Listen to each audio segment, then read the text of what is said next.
Hello, हाय, राधे राधे। जय Shri Krishna all of student. कैसे हो आप सभी मेरे प्यारे विद्यार्थियों। हमने इंडियन हिस्ट्री के अंतर्गत जो सिंधु घाटी सभ्यता और हड़प्पा सभ्यता की क्लास शुरू की है, उसके अंतर्गत पार्ट 1 हमने पहले करा दिया था। आज दूसरी क्लास लेकर के आए। देखिए,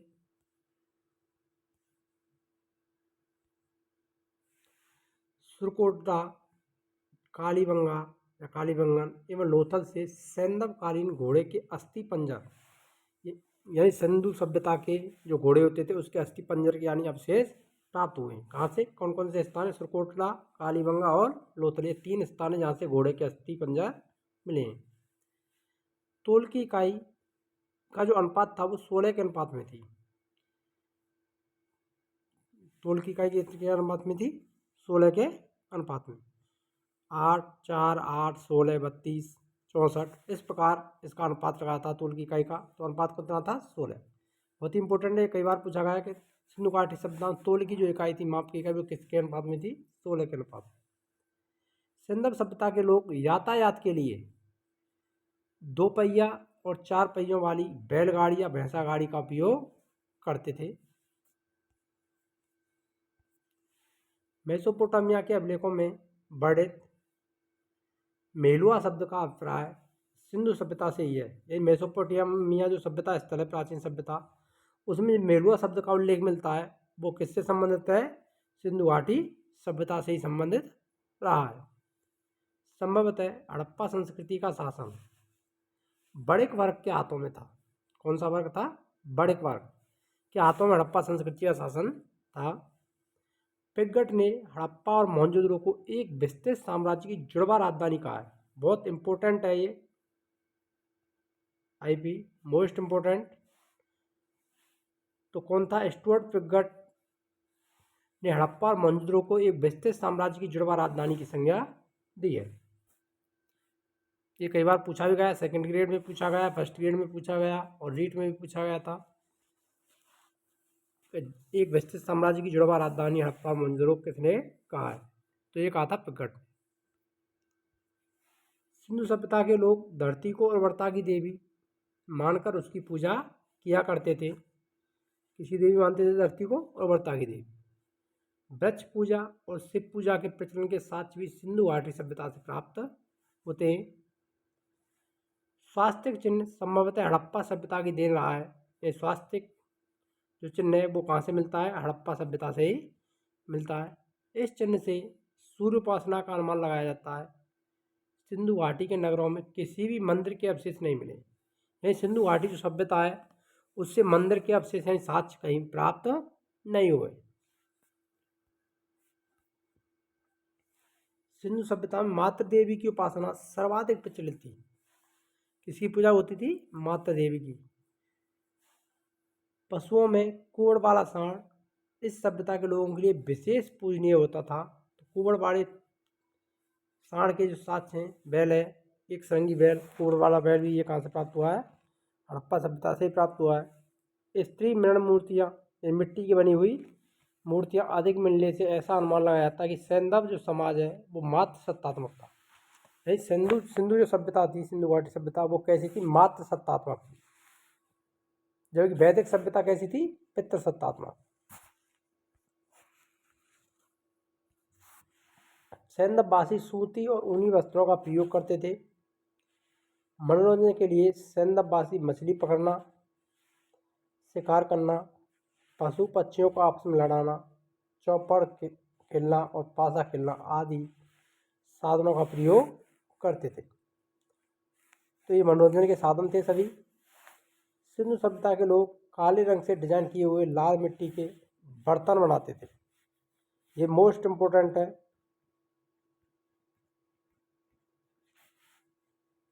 कि सिंधु घाटी सभ्यता के जो बर्तन है वो किस मिट्टी के, कैसी मिट्टी के बने? लाल मिट्टी के बर्तन। और कौन सी थे? काले रंग से डिजाइन किए हुए होते थे। सिंधु घाटी के लोग तलवार से परिचित नहीं थे। यानी सिंधु जो घाटी सभ्यता है उसमें तलवार के बारे में उनको जानकारी नहीं थी वहाँ के लोगों को। कालीबंगन एकमात्र हड़प्पा कालीन स्थल था जहाँ से निचला शहर सामान्य लोगों के रहने हेतु भी किले से घिरा हुआ था। यानी सामान्य जनता थी उसके लिए भी जो निचला शहर था वो भी किससे घिरा हुआ था? किले से। तो कालीबंगा सभ्यता जो स्थल है उससे इसके साक्ष्य मिलते हैं। कालीबंगा का अर्थ होता है काली चूड़ियाँ। कालीबंगा का क्या अर्थ है? काली चूड़ी। ये भी पूछा जाता है क्वेश्चन। यदि आपने हमारी पहली वीडियो नहीं देखी है इससे पहले सिंधु घाटी सभ्यता की, तो उस पहली वीडियो को देख सकते हैं आप जा करके। पूर्व हड़प्पा स्तरों की बात करें तो उनमें खेत जोते हुए खेत के जो प्रमाण है और अग्नि पूजा के साक्ष्य हैं वो भी कहाँ से मिलते हैं? कालीबंगा से ही मिलते हैं। जुते हुए खेत के प्रमाण और अग्नि पूजा के प्रमाण कालीबंगा से प्राप्त होते हैं। यहाँ पर सिंधु घाटी सभ्यता में पर्दा प्रथा और वैश्यावृत्ति सैंधव सभ्यता में प्रचलित नहीं थी। यानी पर्दा प्रथा भी प्रचलित थी और वैश्यावृत्ति का भी यहाँ पर प्रचलन रहा था। शवों को जलाने और गाड़ने दोनों ही प्रथा यहाँ पर प्रचलित थी। सिंधु घाटी सभ्यता में शवों को गाड़ा भी जाता था और जलाया भी जाता था। हड़प्पा स्थल की बात करें तो वहाँ पर शवों को दफनाने का, जबकि मोहनजोदड़ो से जलाने की प्रथा विद्यमान थी। यही हड़प्पा सभ्यता से शवों को दफनाने के साक्ष्य प्राप्त होते हैं और मोहनजोदड़ो से जलाने के। लोथल और कालीबंगा यहाँ से युग्म समाधियों के साक्ष्य मिलते हैं। मोस्ट इम्पोर्टेंट है ये। युग्म समाधान के साक्ष्य अवशेष कहाँ से मिलते हैं? तो वो लोथल और कालीबंगा से प्राप्त होते हैं। सैंधव सभ्यता का विनाश संभवतः सबसे प्रभावी कारण बाढ़ को माना जाता है। किसको माना जाता है? सिंधु घाटी सभ्यता के विनाश का कारण बाढ़ को माना जाता है। आग से पकी हुई जो मिट्टी होती थी उसको टेराकोटा कहा जाता था। क्या कहा जाता था? टेराकोटा। बहुत ही इंपॉर्टेंट है ये। देखिए सैंधव सभ्यता के प्रमुख स्थल, नदी, उत्खननकर्ता एवं वर्तमान स्थिति। सिंधु घाटी सभ्यता के प्रमुख स्थल कौन कौन से हैं उनके बारे में देख लेते हैं। तो देखिए सबसे पहला आता है हड़प्पा सभ्यता। सबसे पहले सिंधु घाटी सभ्यता में हड़प्पा नामक सभ्यता स्थल की खोज की गई थी, जो कि कहाँ पर स्थित है? रावी नदी के तट पर स्थित है। कौन सी नदी है? रावी नदी के तट पर। और पाकिस्तान इसके उत्खननकर्ता थे दयाराम साहनी और माधव स्वरूप बस ने इसकी खोज की थी। वर्ष 1921 में हड़प्पा नामक सभ्यता स्थल की खोज की गई थी। और ये वर्तमान की बात करें तो ये कहाँ पड़ता है? पाकिस्तान के मोंटगोमरी जिले में। कहाँ पड़ता है? मोंटगोमरी जिले में पड़ता है। हड़प्पा में 6 अन्नागार,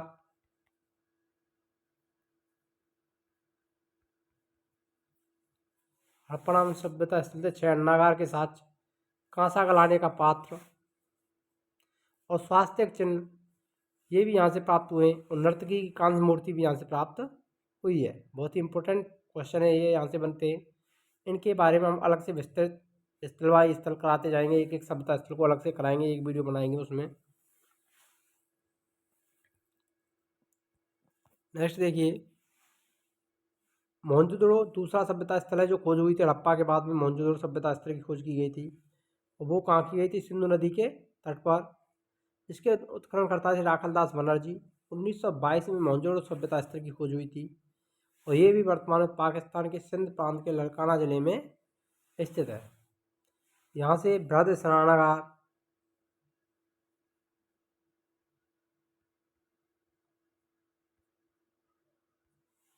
बृहद स्नानागार, विशाल अन्नागार,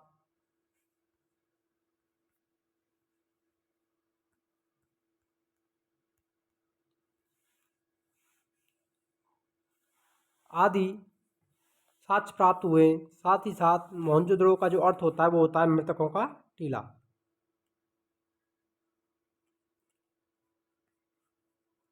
ये भी फैक्ट आप याद रख सकते हैं यहाँ से संबंधित।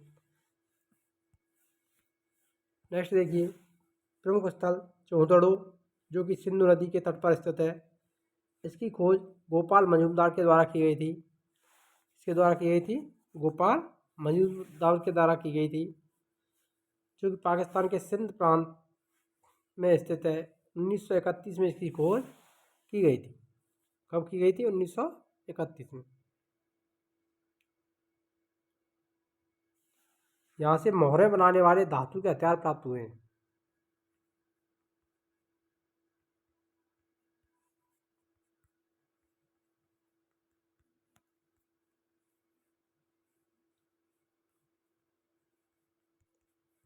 ये कहाँ से प्राप्त हुए? चौंदड़ों से प्राप्त हुए। प्रमुख स्थल आता है कालीबंगा यानी कालीबंगन, जिसको कालीबंगा सभ्यता भी कहा जाता है।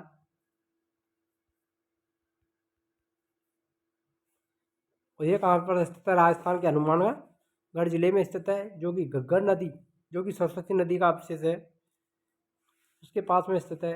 उत्खननकर्ता बीबी लाल और बी के थावर के द्वारा इसका उत्खनन किया था। 1953 में इसकी खोज की गई थी।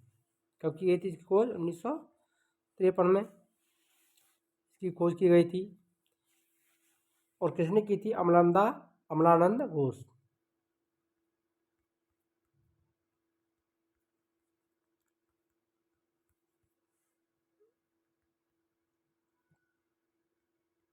खोजकर्ता की बात करें तो अमलानंद घोष के खोजकर्ता थे। और बात करें यहाँ पर मिट तो जुते हुए खेत के साथ,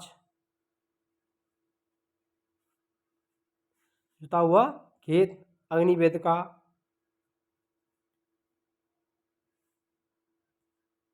अग्निवेदिकाओं के प्रमाण आदि चीजें यहाँ से प्राप्त हुई हैं। प्रमुख स्थल कोटदीजी, जो कि सिंधु नदी के तट पर स्थित है। उत्खननकर्ता फजल अली अहमद, फजल अहमद के द्वारा इसकी खोज की गई थी, उत्खननकर्ता थे। और 1953 में इसकी खोज हुई थी। कब हुई थी खोज? 1953 ईस्वी में, जो कि सिंध प्रांत, जो कि खैरपुर स्थान है पाकिस्तान में, और सिंध नदी के तट पर इसकी खोज की गई थी। यहाँ के मकानों में कच्ची ईंटों का प्रयोग,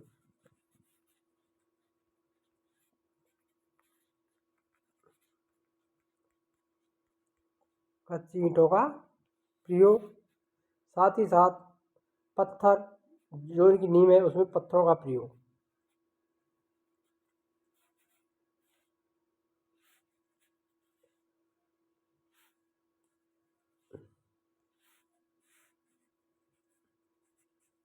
नींव में पत्थरों का प्रयोग भी यहाँ पर साथ प्राप्त होते हैं।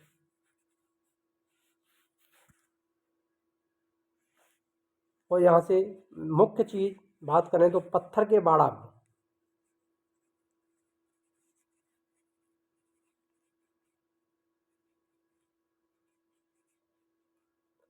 पत्थर के बाड़ा भी प्राप्त हुए। मोस्ट इम्पोर्टेंट है कि पत्थर के बाड़ा कहाँ से प्राप्त हुए, तो बस कोटदीजी सभ्यता स्थल से प्राप्त होते हैं। और आता है रंगपुर, जो कि रंगपुर सभ्यता स्थल है, वो कहाँ पर स्थित है? नदी की बात करें तो मादर नदी के तट पर। कौन सी नदी है? मादर नदी के तट पर। इसके खोजकर्ता रंगनाथ राव, यानी उत्खननकर्ता कौन थे? रंगनाथ राव, जिसको एस आर राव के नाम से भी जाना जाता है। 1953-54 में इसकी खोज की गई थी। स्थित थी गुजरात का काठियावाड़ जिला, यानी अहमदाबाद।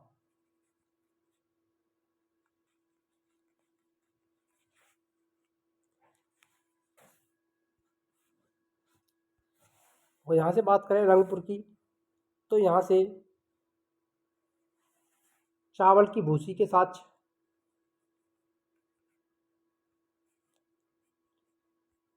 चावल की भूसी के साथ भी प्राप्त होते हैं यहाँ से। और मातृ देवी की मूर्ति और मुद्राएं भी यहाँ से नहीं मिलती। ये आपको ध्यान में रखना है, मातृ देवी की मूर्ति और मुद्राएं यहाँ पर प्राप्त नहीं हुई हैं।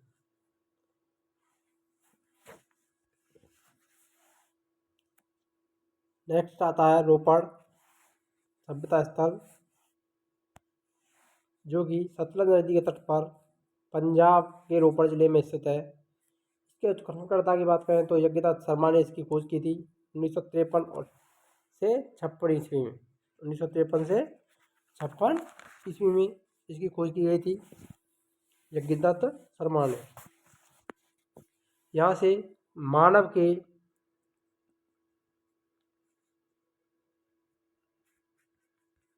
साथ कुत्ते के दफनाने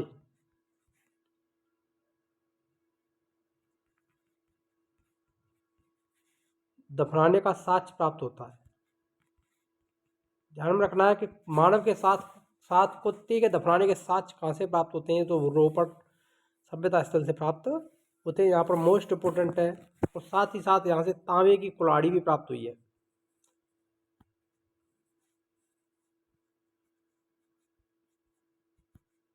तांबे की कुल्हाड़ी भी कहाँ से प्राप्त हुई है, रोपड़ से। नेक्स्ट आता है लोथल, जो कि भोगवा नदी के तट पर स्थित है। इसके खोजकर्ता रंगनाथ राव 1955 एवं 1962 में गुजरात के अहमदाबाद जिले में। और बात करें तो कौन सी नदी है, ये भोगवा नदी। ये मोस्ट इंपोर्टेंट है। लोथल सभ्यता स्थल किस नदी के किनारे पर स्थित है, तो भोगवा नदी के किनारे पर स्थित है। यहाँ से कई बार क्वेश्चन पूछा भी गया है। तो देखिए लोथल से एक गोदीवाड़े के साथ महत्वपूर्ण चीज़ है यहाँ पर, गोदीवाड़ा, जिसको डाकयार्ड कहते हैं।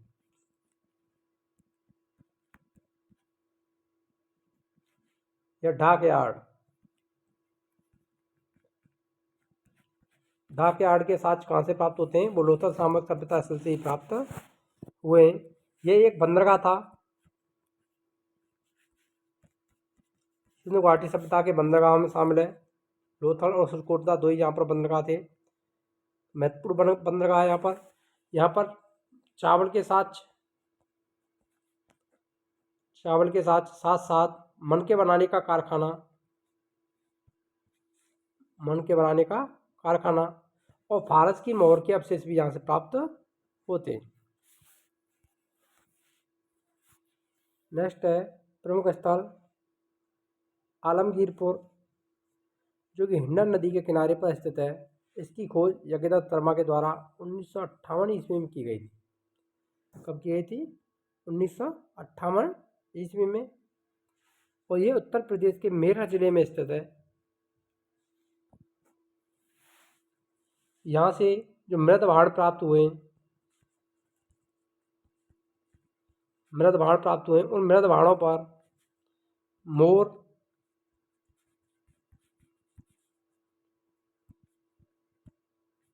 गिलहरी की चित्रकारी देखने को मिलती है। प्रमुख सभ्यता स्थल आता है सुत कागेंडोर।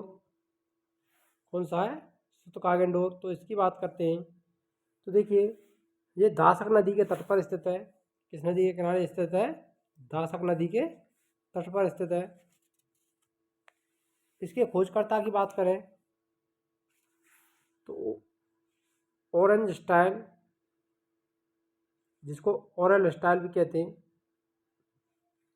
जॉर्ज डेल्स 1927 और 1962, 1927 से 1962 में इसका उत्खनन कार्य किया गया था। स्थिति पाकिस्तान के मकरान में समुद्र तट के किनारे पर यह स्थित है। इसकी खोज की बात करें तो 1923 में खोज हुई थी। इसकी खोज कब हुई थी, 1923। ये भी आपको ध्यान में रखना है।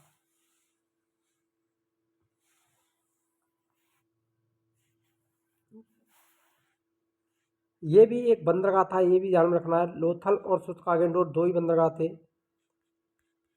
बंदरगाह नगर थे सिंधु घाटी सभ्यता के। यहाँ से बेबीलोन के साथ व्यापार के साथ भी यहाँ से प्राप्त होते हैं। प्रमुख स्थल आता है बनमाली, जो कि रंगोई या सरस्वती नदी के तट पर स्थित है। इसकी खोज रविंद्र सिंह वेस्ट, RS वेस्ट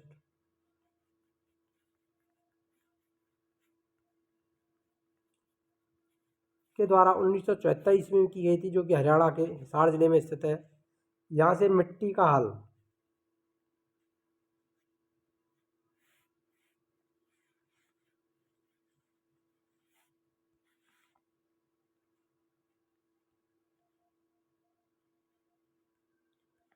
प्राप्त हुआ है।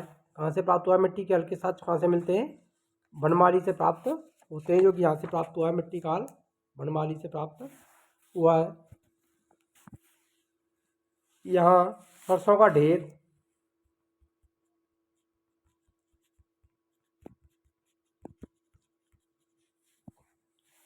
तिल, जौ आदि के साक्ष्य भी यहाँ से प्राप्त होते हैं।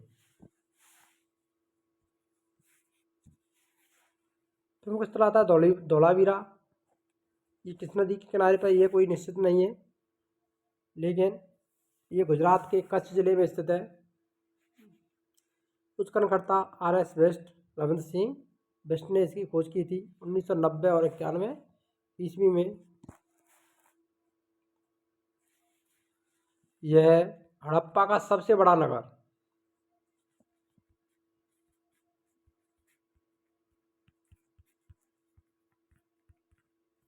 और नवीनतम खोजे गए स्थलों में शामिल है।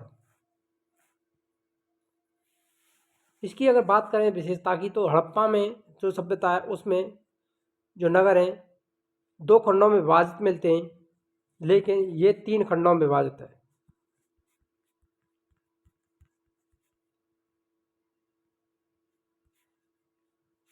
कितने खंडों में विभाजित है? 3 खंडों में बटा हुआ है, जिसमें 2 तो मजबूत आयताकार किले के अंदर हैं, जबकि तीसरा भाग किले के बाहर स्थित है। ये भी आपको ध्यान में रखना है। मोस्ट इम्पोर्टेंट है कि सिंधु घाटी सभ्यता, हड़प्पा सभ्यता का ऐसा कौन सा स्थल है जहाँ के नगर 3 खंडों में बटे हुए, तो वह धौलावीरा। और वीडियो अच्छी लगी हो तो वीडियो को लाइक करें, शेयर करें, और चैनल पर नए हैं तो चैनल को सब्सक्राइब अवश्य करें। यहाँ पर सभी निःशुल्क क्लास है जो उपलब्ध कराई जा रही हैं, साथ ही साथ टेस्ट सीरीज भी उपलब्ध कराई जाती हैं बिना किसी पे शुल्क के। मिलते हैं नेक्स्ट वीडियो में, तब तक के लिए जय हिंद, राधे राधे।